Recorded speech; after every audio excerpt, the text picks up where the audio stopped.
Tama ba yun?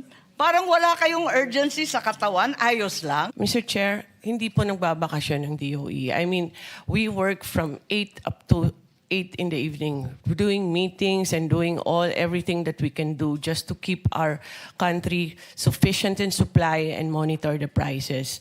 All of them are working even harder now.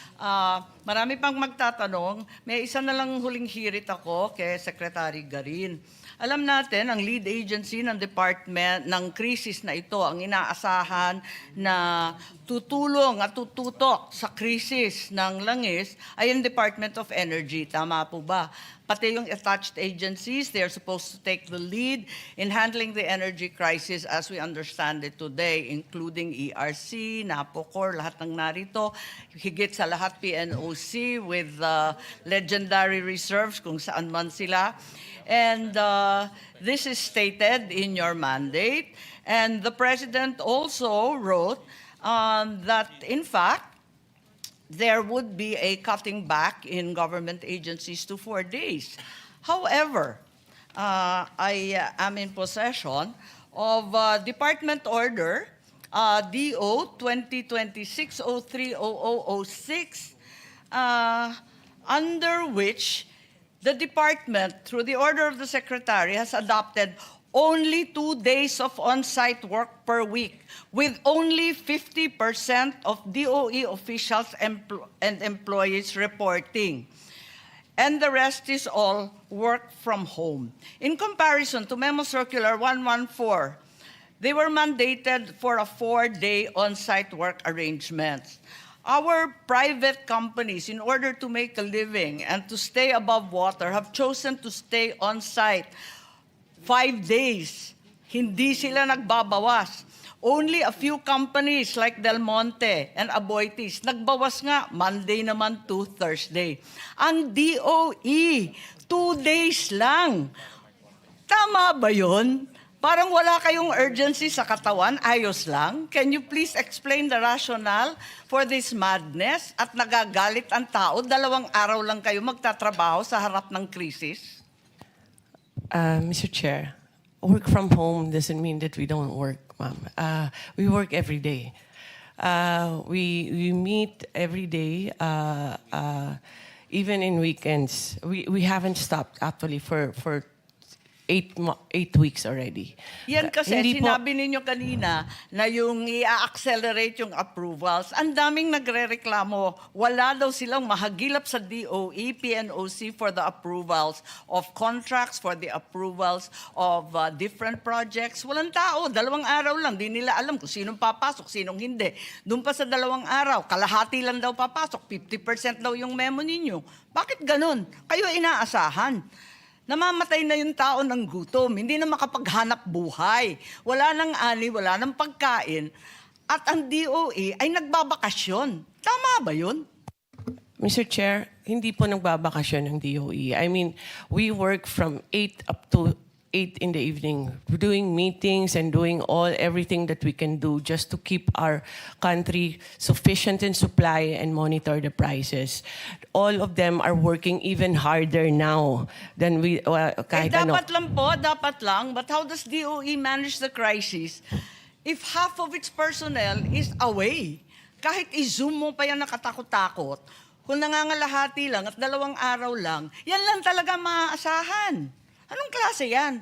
Lahat ng gobyerno, 4 na araw. Ang sabi ng Pangulo, 4 na araw. Ang private company, wala ngang tapang na magsara kahit 1 araw sa nervyos dahil ang sama ng kalagayan natin. Bakit kayo 2 days?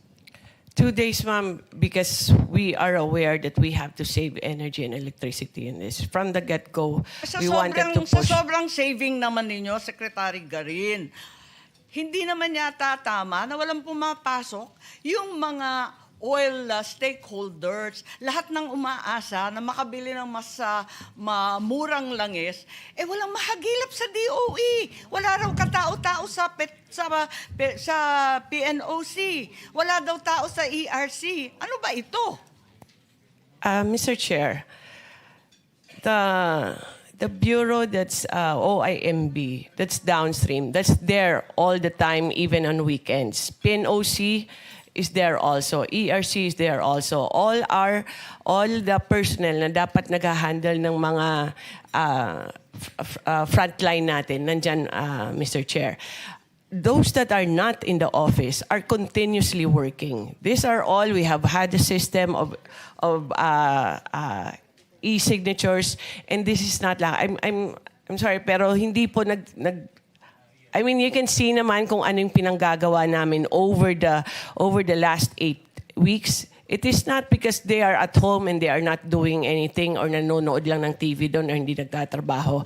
We can show it in our accomplishments, Mr. Chair. Lahat po sila overtime yan. Hindi po nagtigil ang trabaho dahil work from home. The objective of work from home is not to stop working. It is to become more efficient.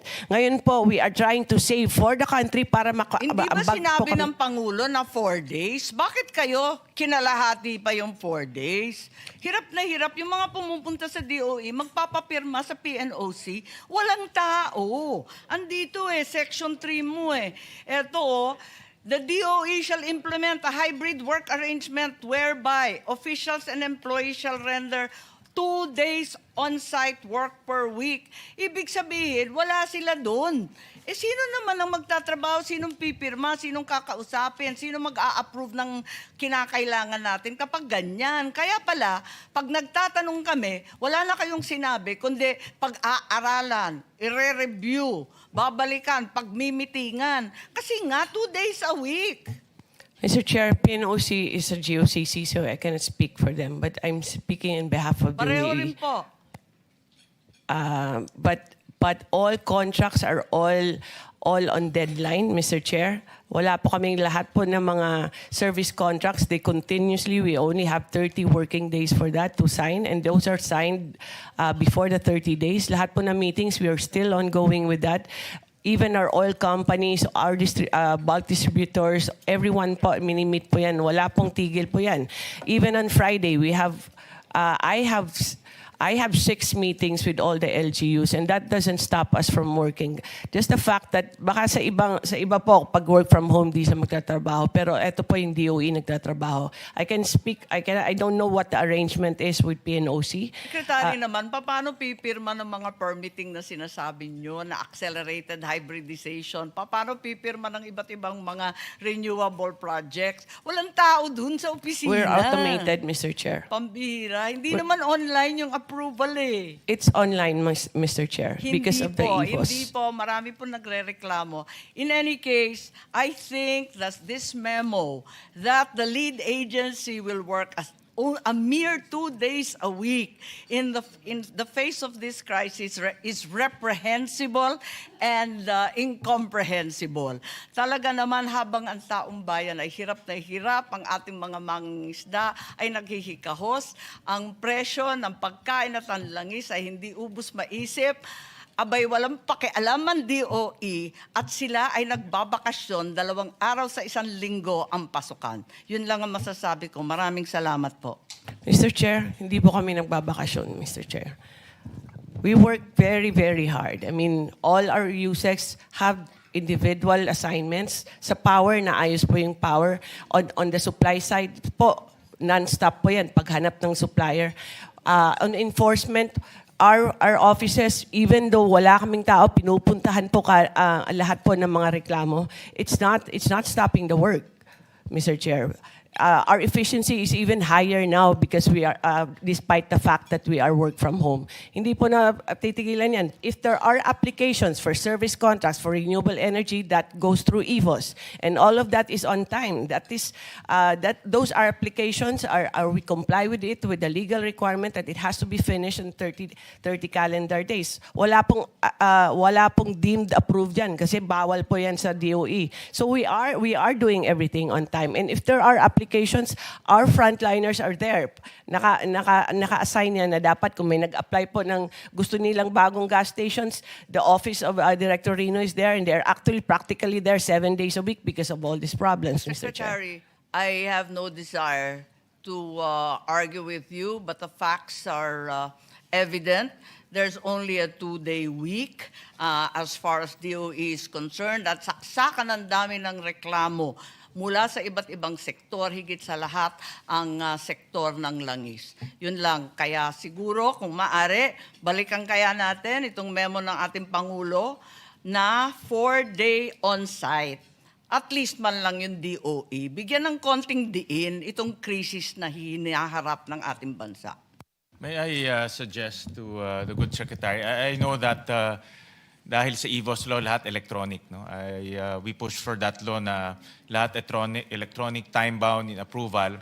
But I think because of the magnitude of the problem right now on oil supply, nako-focus lahat sa DOE. So may I suggest just to revisit that policy of 2-day work week. On the other side is also optics eh. No? Lahat nakatingin sa DOE. Pero kung 3 beses sa isang linggo hindi nakikita, no? There's also the optics problem rin in that sense. No? So may I just suggest to revisit that. Tingnan kung talagang effective and efficient ang nagiging output. Mr. Chair, yes, we will revisit, Mr. Chair. And also, we are also pushing for energy efficiency for everyone. Kasi this problem can go on for 6 months to 1 year. And it seems like even this week's news, it's going to get worse because of the pronouncements of President Trump. So we are pushing for efficiency in electricity as well as in fuel. Kasi kailangan talaga everybody has to practice this behavior. And as mentioned by the good chairman, we will revisit the advisory, Mr. Chair. Thank you. Thank you. Before I... May I, Mr. Chairman, just very short interjection. Me being the author and sponsor of work from home law, Mr. Chairman, and we fought for this measure for quite some time, and I understand where the secretary is coming from.